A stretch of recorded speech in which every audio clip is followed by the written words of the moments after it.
राधे राधे, जय गुरुदेव, जय माता दी। आज नवरात्रों का तीसरा दिन है और आज माता ने राक्षस का वध किया है। तो कहीं ना कहीं ये देखने को हमें मिलता है कि जो राक्षस प्रवृत्ति के होते हैं उनमें कई मुखौटे होते हैं, वो बहुत मायावी होते हैं। उनको पहचानना मुश्किल ही नहीं, नामुमकिन भी है, क्योंकि आप जिस भी रूप को देखोगे वो हर दिन एक नया रूप दिखाएंगे। तो इधर राक्षस का मतलब ये बिल्कुल भी नहीं है कि किसी के स्वरूप का वर्णन किया हो। यहाँ एक मायावी जो होते हैं वो इंसान भी हैं, और जो इंसान के रूप में मायावी हैं वही राक्षस है। और जो संतुष्ट हैं और जिनको संतुष्टि नहीं है, इनमें भी बहुत फ़र्क है। जो देवता हैं उनको कभी नहीं सुना होगा कि उन्होंने इतनी तपस्या की ये पाने के लिए, उन्होंने उतनी तपस्या की वो पाने के लिए। लेकिन वहीं जहाँ राक्षसों को देखा जाता है, जो राक्षस प्रवृत्ति के होते हैं, उनको कहीं ना कहीं ये ज़रूर देखा जाता है कि उन्होंने कितनी तपस्याएं की, और वो भी तपस्या किस लिए की? भगवान को पाने के लिए नहीं की है, हमेशा कुछ ना कुछ शक्तियाँ पाने के लिए उन्होंने तपस्या की है। तो राक्षस प्रवृत्ति एक ये भी है कि जो संतुष्ट नहीं है वही राक्षस प्रवृत्ति का भी है, और जो संतुष्ट है वो देवता प्रवृत्ति का है। तो यहाँ सिर्फ एक विचार और एक सोच ही राक्षस और देवता को दर्शाता है। तो आज के ज़माने में ऐसा ज़रूरी नहीं है कि किसी को चेहरे से देखा जाए, उनके सोच को देख लो, उनकी समझ को देख लो, उनके व्यवहार को देख लो, पता चल जाए ये किस प्रवृत्ति का है, ये किसको चाहने वाला है, ये क्या चाहता है। तो मुझे लगता है कि जो प्राप्त है वही पर्याप्त है।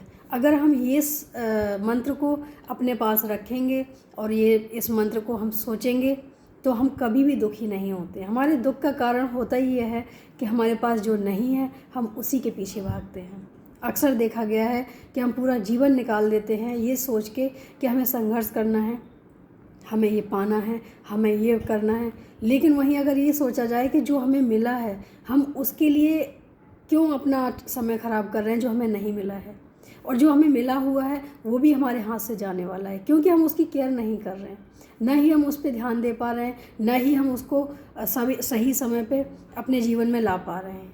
तो यही वजह होती है कि हमारा आया हुआ भी चला जाता है, क्योंकि हम उसको नज़रअंदाज कर देते हैं। हमारा फोकस हमेशा उस चीज़ पे रहता है जो हमें नहीं मिली है या नहीं मिलने वाली है। तो मुझे लगता है कि जो हमारे पास है हमें उसी पे ध्यान देना चाहिए और उसी का आनंद भी लेना चाहिए, क्योंकि जीवन में आनंद हमें कहीं ढूंढने से नहीं मिलता है। हमारे अंदर जो है, हमारा व्यवहार जो है, हमारी सोच जो है, वही आनंद का विषय बनती है, वही दुख का कारण। तो सुख और दुख हमारी खुद की बनाई हुई जो है, हम उसी में परेशान रहते हैं। मुझे लगता है कई लोगों का मानना है कि जीवन में बड़ी चीज़ पाने के लिए बड़ा संघर्ष करना पड़ता है। मुझे लगता है कि बड़ा संघर्ष करने की बजाय जो हमें छोटा छोटा मिला है हम उसका आनंद लें। अगर हम उसको आनंद लेते हुए आगे जाएंगे तो मुझे लगता है कि जो हमें आगे उम्मीद है या जो हम पाना चाहते हैं तो उसके लिए भी कहीं ना कहीं भगवान ये ज़रूर सोचेंगे कि इनको जो दिया है उसको सदुपयोग किया है, इसका कहीं पे भी दुरुपयोग नहीं हुआ है। तो इसका मतलब है कि ये हकदार है। लेकिन वहीं अगर छोटी छोटी चीज़ें हमें मिलती हैं, हम उनको अनदेखा कर देते हैं, हम उनका आनंद नहीं ले पाते हैं, तो ये बहुत बड़ी हमारी ही भूल है, ये भगवान की भूल नहीं है। और भगवान कभी भी उनको वो नहीं देते हैं जो मांगते हैं, क्योंकि मांग तो हमारी गलत भी हो सकती है, लेकिन भगवान तो गलत नहीं दे सकते हैं। इसका मतलब है जो हमें मिला है, अभी हमारे पास है, हमें उसका ही आनंद लेना चाहिए। जीवन में कभी भी हमें ये नहीं सोचना चाहिए कि भगवान ने हमें ये क्यों नहीं दिया।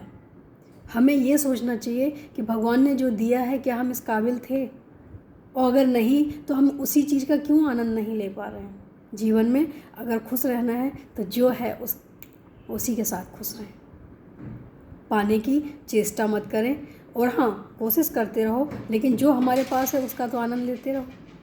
अगर वो उसका आनंद नहीं लिया तो वो भी जाने वाला है। तो इससे अच्छा है कि जो हमारे पास है उसको तो देखें कि भगवान ने जो हमें दिया है उसका आनंद लें। तो जीवन में ये सोचना बहुत ज़रूरी है कि जो प्राप्त है वही पर्याप्त है।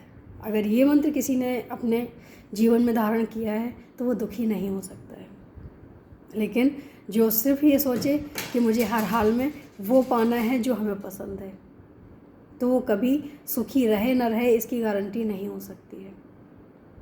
तो जो प्राप्त है वही पर्याप्त है। आज के लिए इतना ही। जय गुरुदेव, राधे राधे, जय माता दी।